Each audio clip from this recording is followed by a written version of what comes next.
Right now, Pittsburgh's best sports show is about to begin. Call us or tweet us.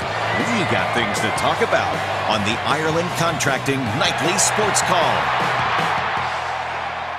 Thank you very much, Susan. Welcome, everybody, to the Ireland Contracting Nightly Sports Call. Josh Taylor in tonight for Rich Walsh. And joining me in studio from the Pittsburgh Post-Gazette columnist, Gene Collier. And, Gene, right now we are watching what appears to be a bit of a nearly eternal struggle here with the Pirates and Diamondbacks. Not a lot of offense, some really good pitching on the Pirates' part, not a lot of defense either. I think 3 or 4 errors in this game, and one of them actually led to a Diamondbacks run. But to the Pirates' credit, they were able to scratch one out in the 11th. Now we are in the 12th, as it appears in the bottom of the 12th, with a runner on and Adam Frazier at the plate. But as far as this game was concerned, I think the story of this game, Ivan Nova, 8 scoreless innings, struck out 8, no walks since he's come back from the DL. I think he's thrown, over 20 innings in those 3 starts. He's won the first 2 decisions, doesn't get the win here, but has been pretty effective compared to what we saw before he took that trip to the Right, Josh, he looks like the player he looked like right at the beginning of the year. Then he started to fade, then he started to get hurt, then he started to fade again. But now that he's back from this stint on the DL, he's been very effective, and the Pirates really need anybody to be really effective in a starting role, and he was tonight. I think it's been pretty easy to figure out as far as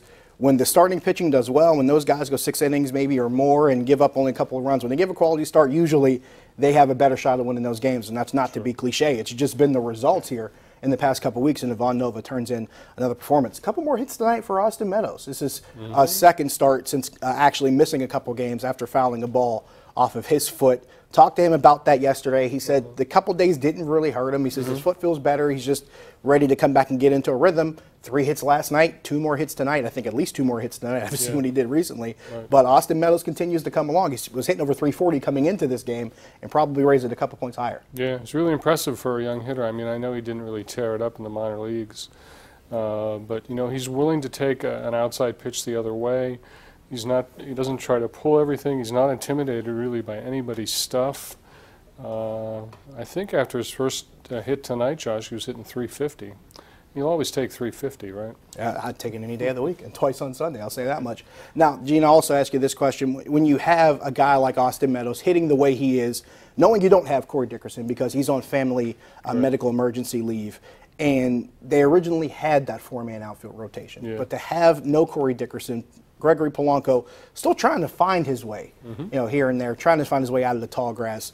And Starling Marte, who's been, fairly productive throughout the course of the season, to have an Austin Meadows doing what you just talked about, hitting 350 or above at this point, but to do what he's doing, it has to make you wonder just what you look at with this outfield now. Knowing you have Marte and Polanco long term, they still have a couple of years left on their contracts. Corey Dickerson has 1 more year of arbitration, but it does make you wonder not just in the short term, but in the long term, what this outfield probably shapes up to be for this team. Where do all of these guys fit? Not only in the short term, but in the long term. Yeah, it's a good question, Josh, and it is hard to figure out. I think Dickerson, with apologies to Francisco Cervelli, was really their best player for the first 2.5 months, even though he has not homered since May 4th, and that's a little bit troublesome. And it's also troublesome that he's kind of moved around a little bit for whatever reasons, and the Pirates may view him as kind of a journeyman piece of an outfield and not a permanent solution. So, I don't really know their thinking on that, but that has to be factored in. And the other thing that has to be factored in is what you mentioned about Gregory Polanco being kind of in the weeds, if you will, or the high grass, whatever it is. But he's not really showing any indication that he's anybody's permanent right fielder. He just hasn't done it. I mean, I've always liked his skill set. I thought he could have been another Dave Parker type player, but he's not that. I think it's pretty clear. To your point about Corey Dickerson, I think dating back to that last home run, May 4th, I think Gregory Polanco, and Josh Bell have combined for 5 home runs, I think, in that span. And Polanco has 3 of them. So that does tell you those 3 guys who were supposed to be your big, if not bigger, power guys, or the more expected power guys on the team, really have had everything but. So that does present a certain problem. You mentioned Francisco Cervelli. Of course, the news that came down right after first pitch, or right around first pitch, Francisco Cervelli on the 7-day disabled list with a concussion. Now, we know his injury history. We know he's had problems with this in the past. Just a couple weeks ago in Chicago, takes a foul ball off the side of his mask, comes out of that game. They held him down for a few games, but he doesn't go into DL, comes right back in, and then 2 weeks later, he's on the 7-day. So and we know how tricky concussions are, Gene. We know this is a difficult situation. But as far as Cervelli, on this kind of tear that he was on, having this historic season, he'd already eclipsed his career high in home runs, and just doing it at a rate that people were just sitting there scratching their heads going, how is he doing this? And then to see it maybe all come unglued here with so much uncertainty, it's got to be kind of frustrating to see that happen. Yeah, he has a frustrating health history. But he was having a great year for him. So, that's one of the things that the Pirates have to factor into this too. You've got to somehow replace that production, and you don't really have great production from Polanco, for example.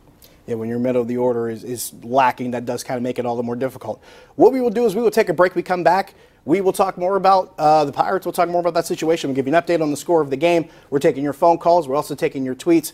Also, what we will do later in the show, we will feature the Chris Sizzling Shot with a high five to a local golfer who shot a hole-in-one. Sizzling Shot is brought to you by Roos Chris at 6 PPG Place downtown, home of the sizzling steak done right. Be right back here in a few. The Ireland Contracting Nightly Sports Call is brought to you by Ireland Contracting, Pittsburgh's #1 home exterior expert in roofing, siding, windows, and gutters.